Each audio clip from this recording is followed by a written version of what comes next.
नमस्कार, मी संदीप साळुंके लाईव्ह पण कोकण यूट्यूब चॅनलमध्ये तुमचं पुन्हा एकदा स्वागत। आज आपण पाहणार आहोत आमच्या गावचा म्हणजे आरे तालुका देवगड जिल्हा सिंधुदुर्ग येथील दैकाल्य उत्सव म्हणजे जत्रा आहे आमची। तर कशा प्रकारे जत्रेचा कार्यक्रम आहे तो बघूया। तर आता मी चाललोय मंदिराकडे आणि या जत्रेचा आपण आनंद घेऊया। तर आता आपण जाणार आहोत पावनादेवी मंदिर आणि देवीच्या वाडीमध्ये चाललोय आपण। संध्याकाळची वेळ आहे त्याच्यामुळे आता आपण मंदिराकडे जाऊया आणि कशा प्रकारे जत्रा चालू आहे ती बघूया। आणि गेले कित्येक दिवस मस्त थंडी पडते गावाकडे, थंडगार वातावरण आहे। आता थंडी चालू झाली आहे।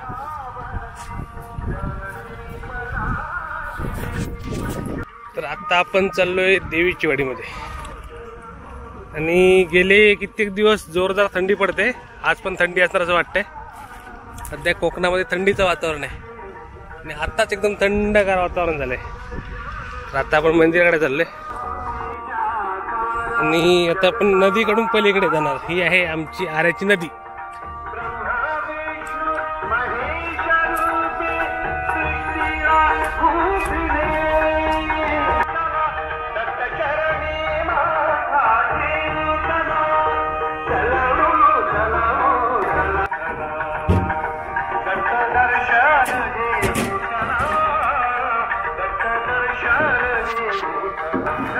तर आता आपण आलोय मंदिराकडे आणि हे आमचं पावनादेवी मंदिर।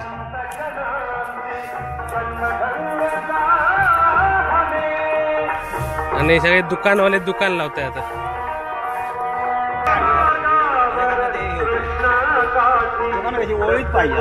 आणि लाईट फिटिंगचं काम चालू आहे। आरेश्वर पावणे डेकोरेटरची लाइटिंग चालू आहे इकडे। सकाळपासून बिचारे जोरदार काम करतात आणि इकडे जत्रा पण चालू आहे।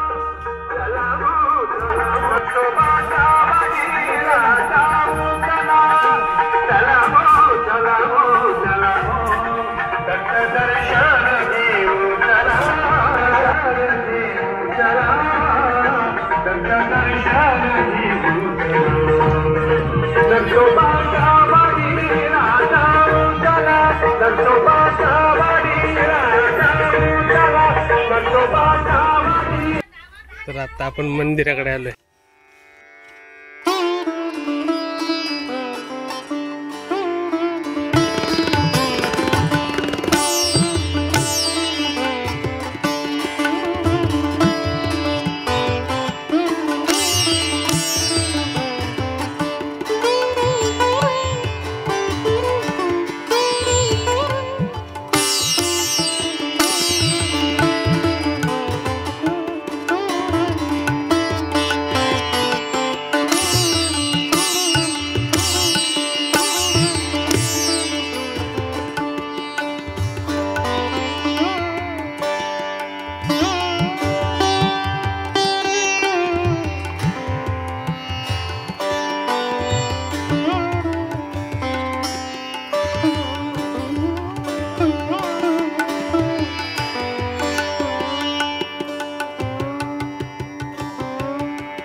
या वर्षाच्या वार्षिक दही कला उत्सवामध्ये सर्वांचं स्वागत आहे आमच्या गावाच्या ग्रामस्थांतर्फे.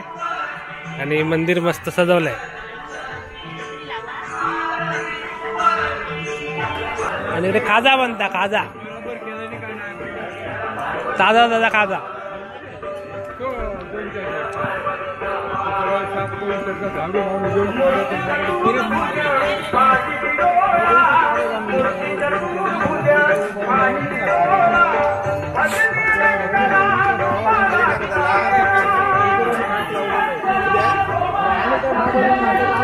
सगळे आयटम तिकडे आहे बघा, खाजा बिजा सगळा. किंजवड्याची गाडी आऱ्याच्या जत्रेत दिली आणि काय मस्त आहे यांचं दुकान आऱ्या जत्रेत. अजून कायची जत्रा करतास सगळे ना? उद्या काय मुनग्याक, आता मुनग्याक जर होते हे सर.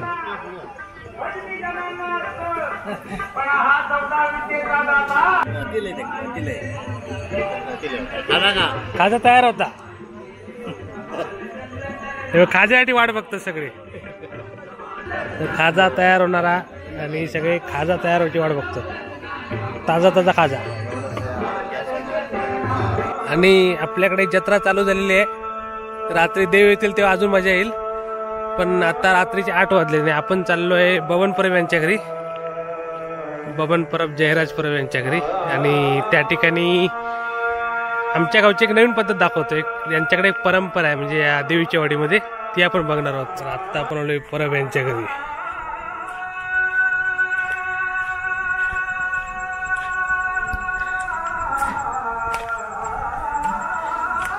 हे बघा, तर ही आहे परंपरा. आंबोळी आणि कसली उसळी काळ्या वाटण्याची. आणि पूर्ण म्हणजे देवीच्या वाडीत म्हणजे पूर्ण सगळीकडे असतं ना पूर्वीपासून, प्रत्येक घरात. म्हणजे तुम्ही जर जत्रेदरम्यान आऱ्यात आलात आणि देवीच्या वाडीत आलात तर तुम्हाला प्रत्येक घरामध्ये आंबोळी आणि साधारण किती म्हणजे आता तुमच्या घरात किती लोकांसाठी व्यवस्था आहे आजच्या दिवस? हा, 50-60 लोक पण येतात. आता म्हणजे आणि प्रत्येक घरात 50-60 10 ते 12 बरोबर. आणि आता इतर मित्रमंडळी गावाले येणार ते वेगळे बरोबर. म्हणजे साधारण आज किती पोळ्या बनवणार? 100 पेक्षा जास्त. म्हणजे असं प्रत्येक घरात 100 पेक्षा जास्त पोळ्या बनतात. आणि आता मी सुद्धा पोळी खाणार आहे. आणि या ठिकाणी आता पंगत चालू होणार आहे. साधारण म्हणजे आता रात्रभर लोक येत राहणार, साधारण 11-12 वाजेपर्यंत. आता रात्रीचे 9 वाजले. आणि सर्वांसाठी भात पोळी आणि हे उसळ सांबारा, काळ्या वाटाण्याचा सांबारा. इकडे आंबोळी चालू आहे बघा, गाई आहेत त्यांची. अशा प्रकारे आमच्या गावामध्ये एक वैशिष्ट्यपूर्ण प्रथा आहे. तुम्ही पण या आणि आंबोळीचा आनंद घ्या. पुढच्या दहिकाला नक्की या. पौष त्रयोदशीला आमचा दहिकाला असतो, पौष त्रयोदशी. आणि आता पंगत बसणार आहे आणि सर्वजण या महाप्रसादाचा आनंद घेणार आहेत.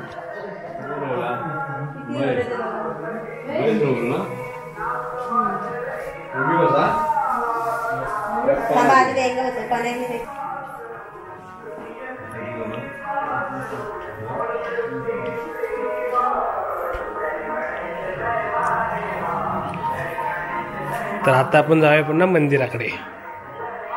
तर परबांच्या घरातून आता आपण चाललोय आरेश्वर मंदिराकडे. तिकडून आपले देव येणार आहेत.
देव आता आलेत आरेश्वर मंदिराकडून पावनाई मंदिराकडे. नदी पासून सर्व तरंग पावनाई मंदिराकडे आपलं आलो आणि या ठिकाणी जत्रा चालू होईल दैकाला.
आणि या ठिकाणी आता दशावतारी नाटकाची तयारी चालू आहे.